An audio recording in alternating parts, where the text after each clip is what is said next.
질문을 드리고 싶은데 오늘 다 식사들 하셨잖아요. 아, 먹었죠. 네. 네, 식사를 하는 목적이 여러 개가 있겠지만 역시 우리 몸을 구성하는 에너지를 얻기 위해서 먹기도 합니다. 그쵸. 그러다 보니까 열량을 만드는 물질 유명한 거 3가지가 있죠. 단백질, 탄수화물, 네. 지방.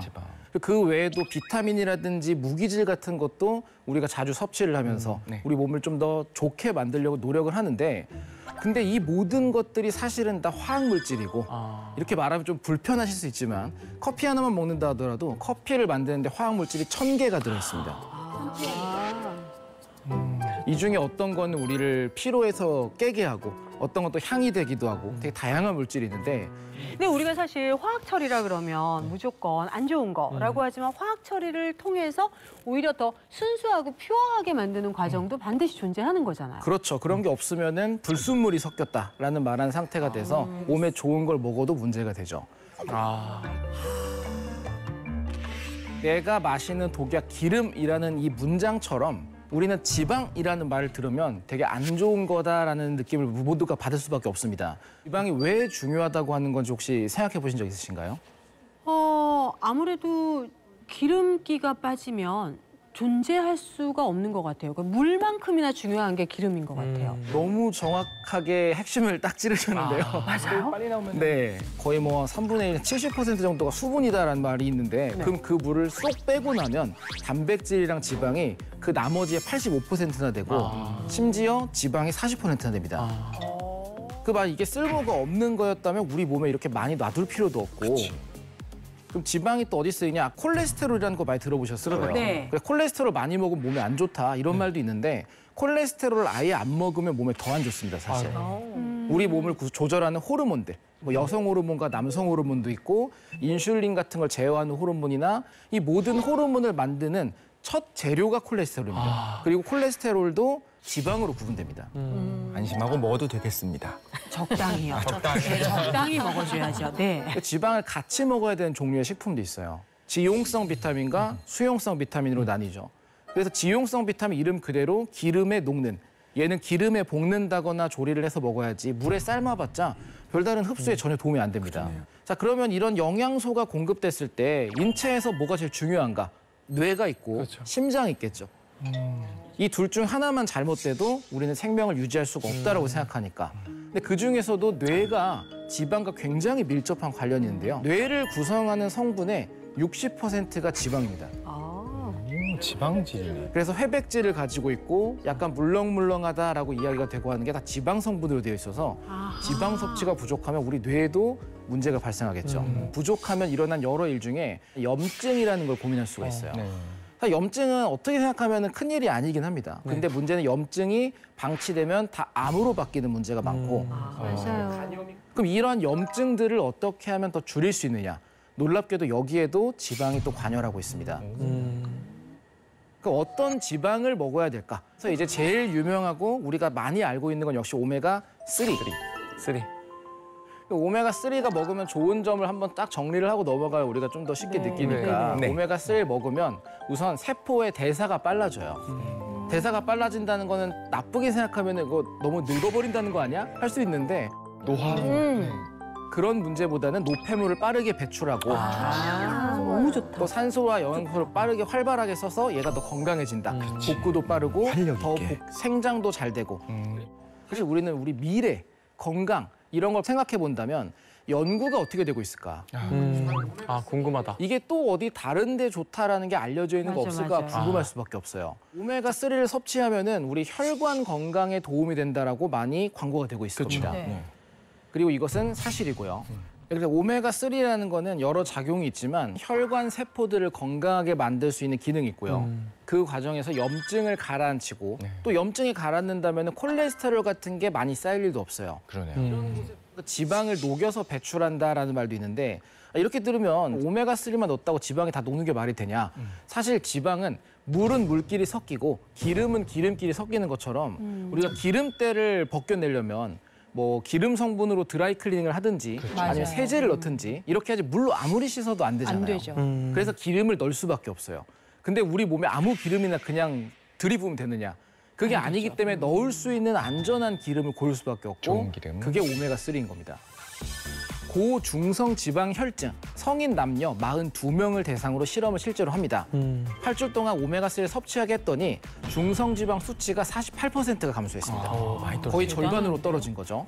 그리고 혈중 염증 수치는 87%가 감소했습니다. 또 혈관만이 아니라 다른 곳에서 작용하는데 우리 몸에서 지방이 굉장히 많은 부위, 바로 뇌. 뇌에도 영향을 줄까? 어렸을 때부터 등푸른 생선 DHL 먹으면 머리가 좋아진다. DHA 참치, 뭐 우유 있었죠. 그럼 이게 진짜일까? 그냥 거짓말 아니었을까? 우리가 오해하는 거는 머리가 좋다라는 건 지능이 높다라고 보통 많이 생각하지만 범위가 넓어요. 예를 들어 기억력이 좋은 사람도 머리가 좋다고 볼 수 있고 연산이나 사고를 잘하는 사람도 머리가 좋다고 볼 수 있고 창의적이거나 뭐 이런 거 다 모든 게 머리가 좋은 거잖아요. 그것 중에 인지 능력에 작용을 많이 합니다. 인지 능력과 연관되어 있는 굉장히 요즘 현대 사회에서 치매죠. 중요한 그렇죠. 알츠하이머. 그 원래 우리 그럼 치매라 부르는 알츠하이머의 원인이 뭐냐? 원인은 여러 가지로 이야기가 되지만 중요한 건 베타 아밀로이드라는 물질이 우리 뇌에 점점 쌓이면서 얘네가 실을 구겨 놓은 것처럼 섬유가 돼서 뇌를 방해합니다. 그러면은 뇌 세포들이나 신경세포 연결이 풀어헤쳐지니까 기억도 안 만들어지고 인지도 안 되고 생각도 안 되는 거예요. 근데 이 물질도 그럼 독성 물질이냐? 그건 또 아니에요. 최근에 연구됐는데 근데 요 녀석들이 면역 물질입니다 또. 어머. 이런 게 잘 안 생기도록 돕는 효과도 오메가3에 있더라라는 게 요즘에 뇌 연구 위주로 하면서 하나씩 발견이 되고 있어요. 우와. 아마 여러분들이 앞으로 많은 건강 보조 식품이라든지 음식을 보면 필수라는 단어가 붙어 있는 게 있고 안 붙어 있는 게 있어요. 이 차이가 뭐냐면 필수가 아닌 것도 우리 몸에 다 중요한데 필수라는 게 붙은 건 인간의 몸이 못 만드는 물질입니다. 이건 음식으로 안 먹으면 공급을 못 해요. 그럼 이제 오메가6를 조금 고민해 봐야 될 텐데 심지어 오메가6 역시 필수 지방산이라 부르는데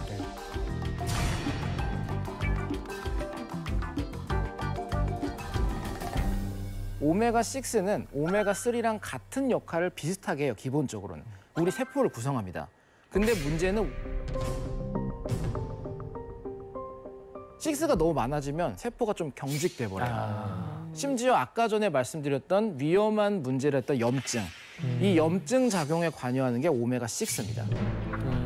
네, 오메가6가 과다하면 혈관 세포에서 염증이 발생하는데요. 이 염증으로 상처가 난 혈관 속으로 콜레스테롤이 들어가 쌓이면서 혈관을 막고요.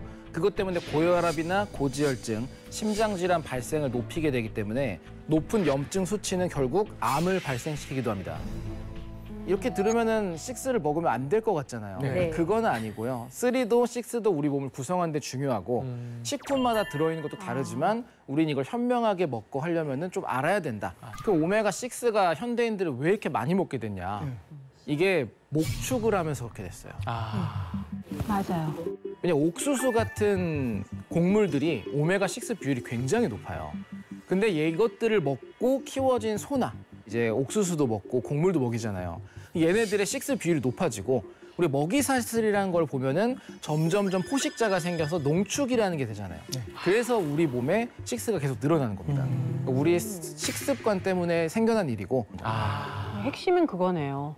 6를 너무 많이 먹다 보니까 우리가 오메가3를 따로 섭취해야 되는 지경에 이르렀다. 정확합니다. 그럼 이 비율이 어떻게 될 것이냐? 우리 생각보다 오메가6를 좀 더 높은 비율로 먹게 돼 있어요. 원래 오메가3가 1이라면 네. 오메가6가 4 정도, 1대 4의 비율로. 많이 먹어야 되네요. 문제는 현대인들은 이 비율이 얼마냐? 지금 1대 20에서 1대 40 정도가 되고 있어요. 아이고. 압도적으로 6를 많이 먹는. 그러니까 3를 먹어야 이걸 다시 1대 4로 맞춰줄 수가 있어요. 6를 줄이기는 어려우니 좋은 걸 먹어야겠네요. 비율을 맞춰줘야 되고.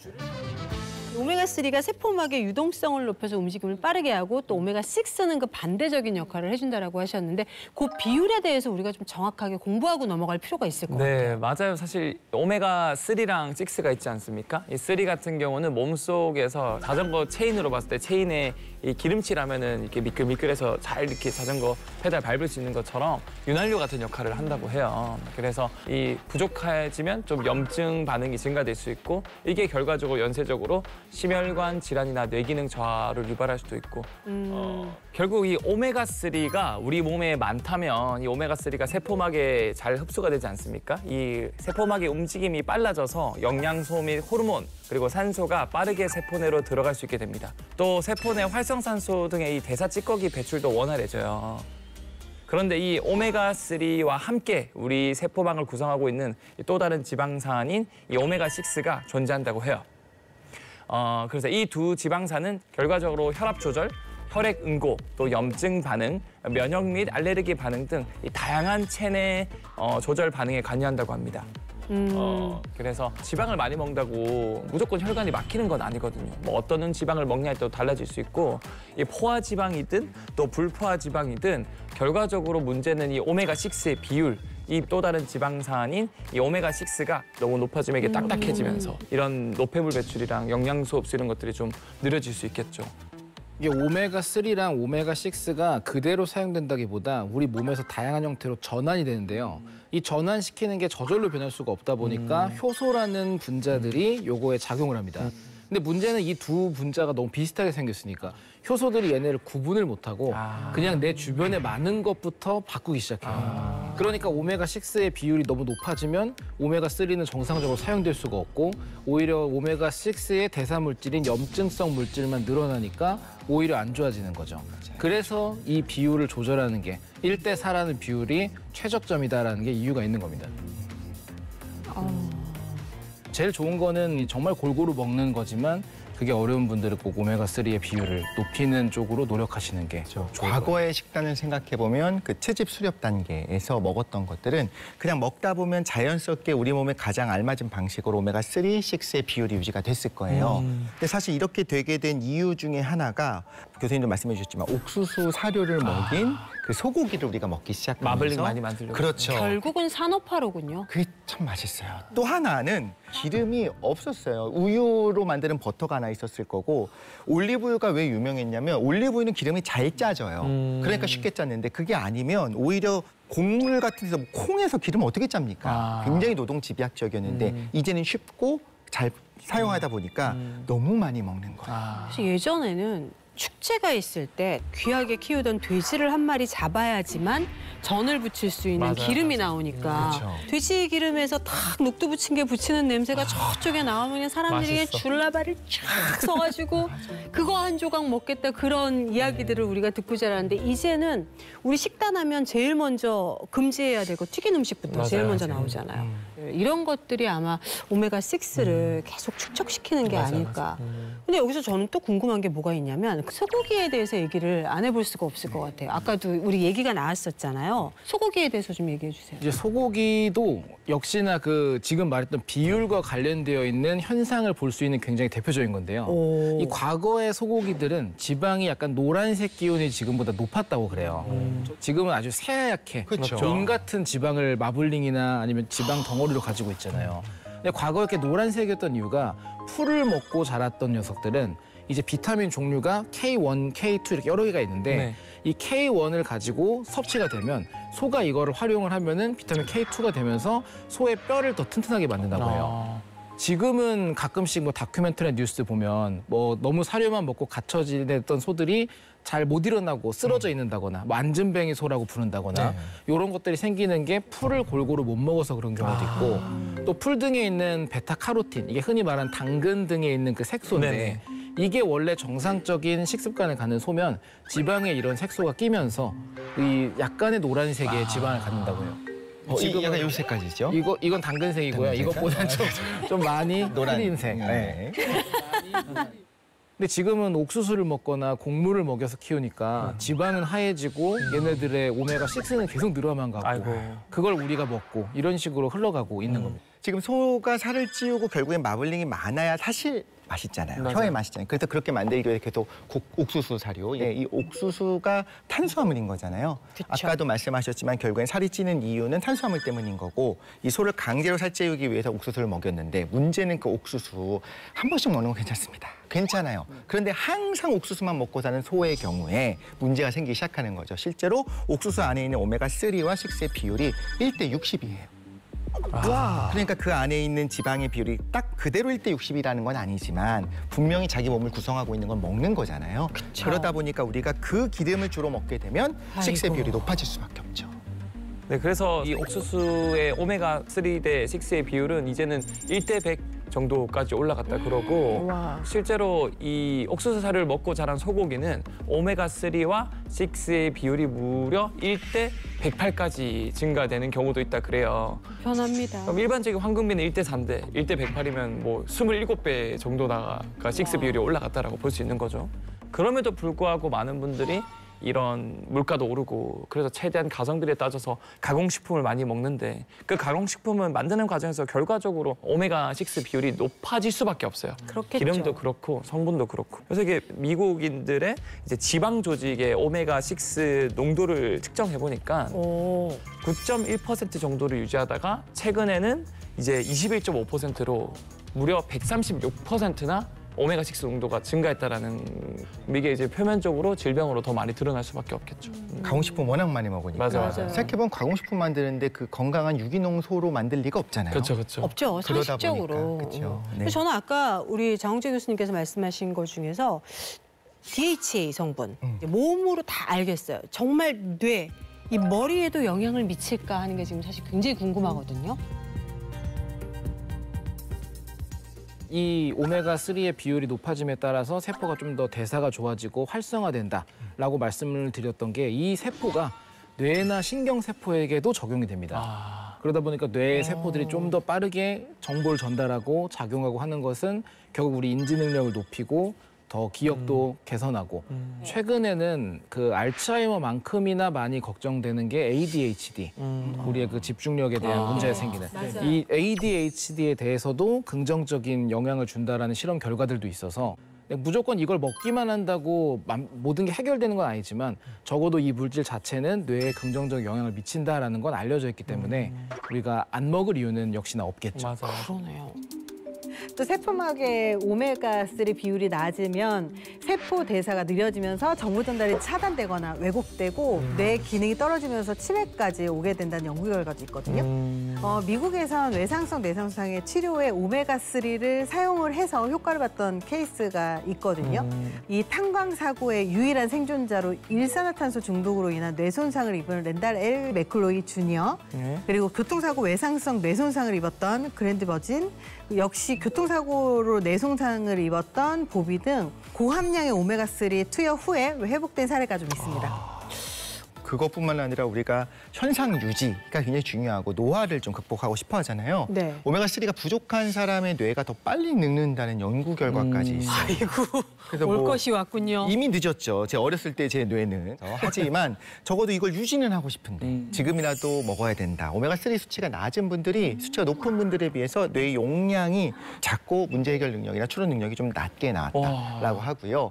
심지어 뇌 노화가 2년 정도 더 빠르게 진행됐다라는 것까지 이제 결과가 나와 있습니다. 그 어떻게 보면은 오메가3만 잘 챙겨 먹어도 내 뇌 USB 용량을 1테라로 만드냐, 5테라바이트로 만드냐 이렇게 차이를 또 줄 수도 있겠네요. 제일 우리가 걱정하는 것은 뇌혈관 질환, 혈관 질환인 거잖아요. 네. 그래서 오메가3를 먹어야 되는 이유는 뭐냐? 혈관을 좀 잘 뚫어준다, 뭐 이런 이야기 때문인 것처럼 네. 우리 몸의 중성지방 수치가 높았을 때가 이제 가장 걱정되는 상황이 되는 건데 그럴 때 나쁜 콜레스테롤이 증가시켜서 각종 피멸관 질환의 위험이 높아진다라는 거잖아요. 네. 우리가 흔히 생각하는 동맥경화증이 원래는 이제 혈관이 딱딱해진 게 동맥경화증인데 네, 네, 네. 우리가 생각하는 건 다 죽상 동맥경화증이에요. 이 환자 8,197명 대상으로 오메가3를 섭취시켜서 추적 관찰 약 5년 동안, 4.9년 동안 해본 거예요. 그랬더니 이분들의 뇌졸중 위험률이 28%가 감소했습니다. 굉장히 중요합니다.